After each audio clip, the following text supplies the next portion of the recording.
ദൈവത്തിന് സ്തോത്രം. ഏവർക്കും വീണ്ടും വരുന്ന കർത്താവായ യേശു ക്രിസ്തുവിന്റെ നിസ്തുല്യ നാമത്തിൽ സ്നേഹ വന്ദനം.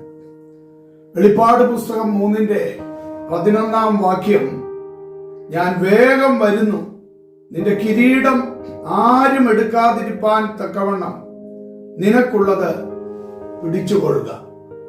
എക്കാലത്തുമുള്ള ദൈവജനത്തോടുള്ള ദൈവികമായ ഒരു ദൂതാണ് ഇവിടെ നമുക്ക് കാണുവാനായിട്ട് കഴിയുന്നത്.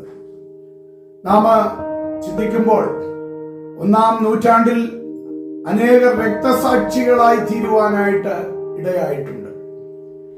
AD 400 അടുത്ത് അർമീനിയയിലെ സബാസ്റ്റെ എന്ന സ്ഥലത്തെ പട്ടാള ക്യാമ്പിൽ ഏതാണ്ട് 40 പടയാളികള് ക്രിസ്ത്യാനികളായി തീരുവാനായിട്ടിടയായി. അപ്പോസ്തലനായ പൗലോസ് ദീർഘ നാളുകൾ കാരാഗ്രഹത്തിൽ കിടന്നത് മുഖാന്തരം അവിടെ അനേക പടയാളികൾ രക്ഷിക്കപ്പെടുവാനായിട്ട് ഇടയായിട്ടുണ്ട് എന്ന് നമുക്ക് ന്യായമായും ചിന്തിക്കാം. അങ്ങനെ ഇവിടെ ഏതാണ്ട് 40ഓളം പടയാളികൾ അവര് മാനസാന്തരപ്പെടുവാനായിട്ട് ഇടയായി. എന്നാൽ അവരെ പ്രത്യേകമാകുന്ന ഒരു രീതിയിലാണ് കൊല്ലുവാനായിട്ട് ഇടയായത്. അവരെ കിസീൻമാഖ് എന്ന നദിയിൽ ഏതാണ്ട് നവംബർ മാസത്തെ കൊടിയ തണുപ്പിൽ ആ വെള്ളം ഉറഞ്ഞ് ഐസാകുന്നതിന്റെ കൂട്ടത്തിൽ ഇവരെ ആ നദിയിൽ ഇറക്കി നിർത്തി അവരെ കൊല്ലുന്ന ആ അനുഭവം. ഇത്തരണത്തിൽ കരയ്ക്ക് നിന്ന് അവരുടെ കമാൻഡോ വിളിച്ചു പറയും, നിങ്ങൾ ആ നദിയിൽ നിന്ന് കയറി വന്നാൽ നിശ്ചയമായിട്ടും നല്ല ചൂടുള്ള ആ തീയിൽ അവർക്ക് വേണ്ടി ഒരുക്കി വച്ചിരിക്കുന്ന ഭക്ഷണവും തണുപ്പ് മാറ്റുവാനുള്ള അവസരവും അതിനുശേഷം രാജാവിന്റെ പട്ടാളത്തിൽ നല്ല ജോലിയും ഇതെല്ലാം ഓഫർ ചെയ്തുകൊണ്ട് കരയ്ക്ക് മറ്റുള്ളവർ നിൽക്കുകയാണ്. ഇങ്ങനെ ഈ 40 പടയാളികളിൽ പലരും ഈ ഐസിനകത്ത് ഈ നദിയിൽ അവർ പിടഞ്ഞ് മരിക്കുമ്പോൾ ഇതാ ഒരുവൻ വിചാരിച്ചു എങ്ങനെയെങ്കിലും രക്ഷപ്പെട്ടു കളയാം എന്ന് കരുതി കരയ്ക്ക് കയറി തീ കാഞ്ഞ് ഭക്ഷണം കഴിച്ച് ഒരു പടയാളി രക്ഷപ്പെടുവാനായിട്ട് ഇടയായിത്തു. അപ്പോൾ ശതാധിപൻ ഒരു കാഴ്ച കാണുകയാണ്. ഇവരെ ഇങ്ങനെ കൊന്നുകൊണ്ടിരുന്ന ആ ശതാധിപൻ നോക്കുമ്പോൾ സ്വർഗത്തിൽ നിന്ന് 40 കിരീടങ്ങൾ ഇറങ്ങി വരുന്നു. 39 പേരുടെയും ശിരസിൽ അത് വെച്ചു. ഇതാ ഒരു കിരീടം, ഒരു ദൂതൻ ആ കിരീടവുമായി ഇങ്ങനെ നിൽക്കുകയാണ്.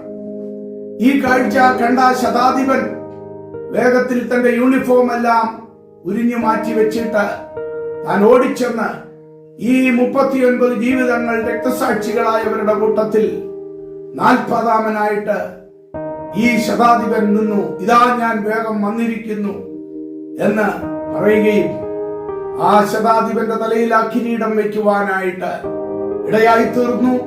അങ്ങനെ ആ ആദ്യമുണ്ടായിരുന്ന 39 പേരും തുടർന്ന് ഈ ശതാധിപനെയും ആയിട്ട് മാലാഖമാർ സ്വർഗത്തിലേക്ക് കൊണ്ടുപോകുവാൻ ഇടയായി തീർന്നു.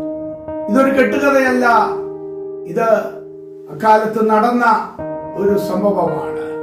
പ്രിയമുള്ളവരെ, ഇവിടെ പറയുകയാണ്, ഇതാ ഞാൻ വേഗം വരുന്നു, നിനക്കുള്ളത് പിടിച്ചുകൊള്ളുക. അതേ, നമ്മുടെ കിരീടം അത് നഷ്ടപ്പെടാതെ വണ്ണം അത് സൂക്ഷിക്കേണ്ടത് നമ്മുടെ ഉത്തരവാദിത്വമാണ്.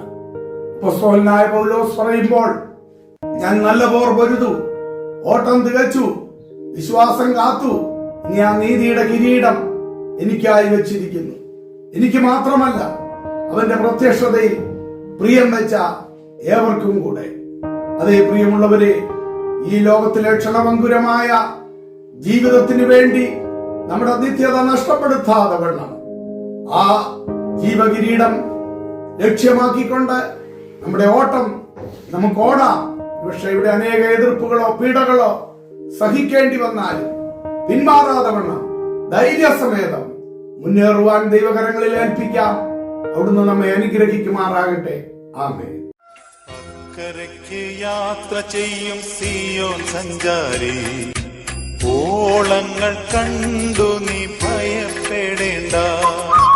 അക്കരയ്ക്ക് യാത്ര ചെയ്യും സിയോൻ സഞ്ചാരി, ഓളങ്ങൾ കണ്ടു നീ ഭയപ്പെടേണ്ട.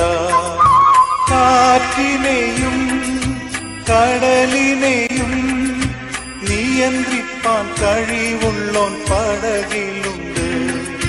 കാറ്റിനെയും കടലിനെയും നിയന്ത്രിപ്പാൻ കഴിവുള്ളോൻ പടകിലുണ്ട്.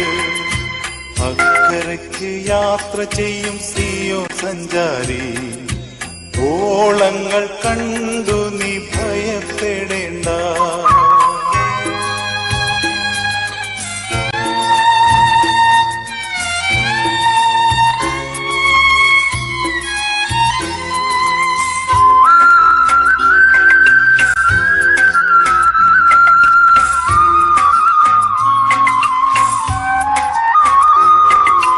വിശ്വാസമാം പടകിൽ യാത്ര ചെയ്യുമ്പോൾ, കണ്ടുവലിച്ചു നീ വലഞ്ഞിടുമ്പോൾ.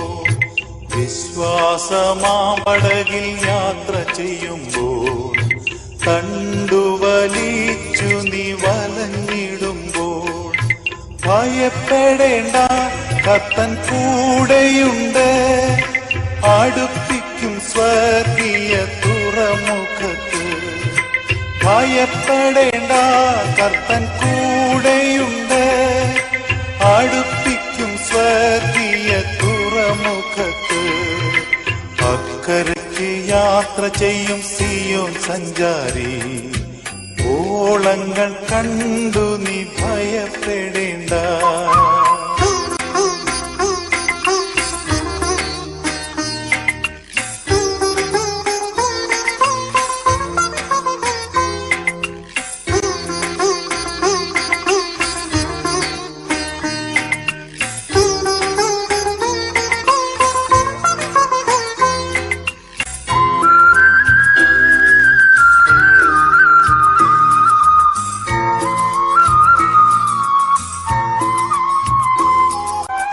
എന്റെ ദേശം ഇവിടെയല്ല, ഇവിടെ ഞാൻ പരദേശവാസിയാണല്ലോ.